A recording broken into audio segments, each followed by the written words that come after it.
अगर आप हमारे चैनल पर पहली बार आए हो तो चैनल को सब्सक्राइब जरूर करना।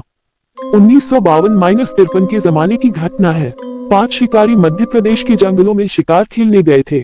उन्हें ठहरने के लिए जगह नहीं मिल रही थी। डाक बंगला खाली नहीं था। केयर टेकर ने बताया कि जंगल के अंदर एक पुराना डाक बंगला है जो खंडहर जैसा हो चुका है। पानी की व्यवस्था भी है, अगर चाहे तो उसे साफ सुथरा कर ठहर सकते हैं। उनके पास कोई विकल्प नहीं था। अंधेरा हो रहा था, इसलिए वे पुराने डाक बंगला में पहुंचे। एक कमरे को साफ सुथरा किया और जमीन पर ही बिस्तर बिछा लिया। अपनी बंदूकें और राइफलें दीवार में टिका दिन और ताश खेलने बैठ गए। देर रात को साथ लाए भोजन को ग्रहण कर सो गए। उनमें से एक जयंत सिंह को नींद नहीं आ रही थी। उसने सिगरेट जलाई और उसकी कश लेने लगा। तभी उसने देखा कि अचानक खिड़की से एक हाथ बढ़ता हुआ उसकी गर्दन की ओर आ रहा है। वह चौंक उठा और जोरों से चिल्लाया। अन्य लोग उठ गए, हाथ गायब हो गया। उसने सबको घटना की जानकारी दी तो उन्होंने कहा कि यह तुम्हारा भ्रम होगा या सपना देखा होगा। खिड़की से इतनी दूर हाथ कैसे पहुंचेगा? नई जगह में कभी कभी ऐसा लगता है। सो जाओ, कहीं कुछ नहीं है। उसने लाख विश्वास दिलाने की कोशिश की कि यह सच है, लेकिन किसी ने विश्वास नहीं किया। सारे लोग फिर सो गए। उसने भी सोने की कोशिश की, लेकिन नींद नहीं आई। सुबह उठकर सभी लोग नाश्ता पानी कर शिकार की तलाश में निकल गए। उस दिन सिर्फ कुछ वनमुर्गियां मिली, जिन्हें शाम को पकाकर उन लोगों ने खाया। थोड़ा टहल घूमकर वे ताश खेलने लगे। तभी पायल की आवाज आई, जैसे कोई दौड़ता हुआ जा रहा हो। इतनी रात में कौन औरत जंगल में दौड़ रही है? उनके मन में सवाल उठा।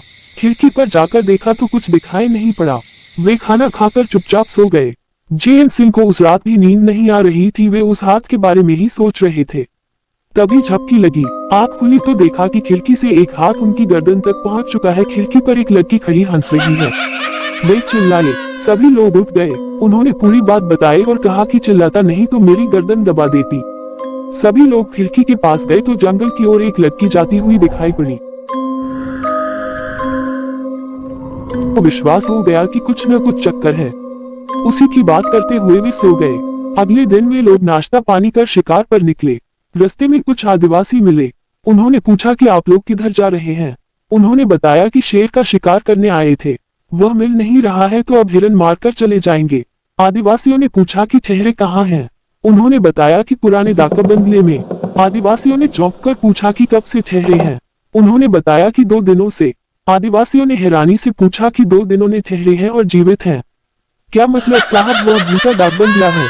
वहाँ एक लड़की की भटकती आत्मा है जो हर ठहरने वाले को मार डालती है। किसकी आत्मा है वह एक केयर टेकर की बेटी थी।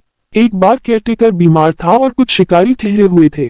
चौकीदार के बीमार होने के कारण उसकी बेटी ही उन्हें खाना पानी देने जाती थी। उन्होंने उसके साथ जबरदस्ती की और मार डाला। तभी से डाक बंगला वीरान हो गया। कोई भूला भटका ठहरा तो लड़की की आत्मा ने मार डाला। बंगला भूता हो गया। आप लोग भी वहां से हट जाइए। रोकने का विचार हो तो गांव में चले आए। उन लोगों ने रात किसी तरह काटी और सुबह होते ही वापस लौटने की तैयारी करने लगे।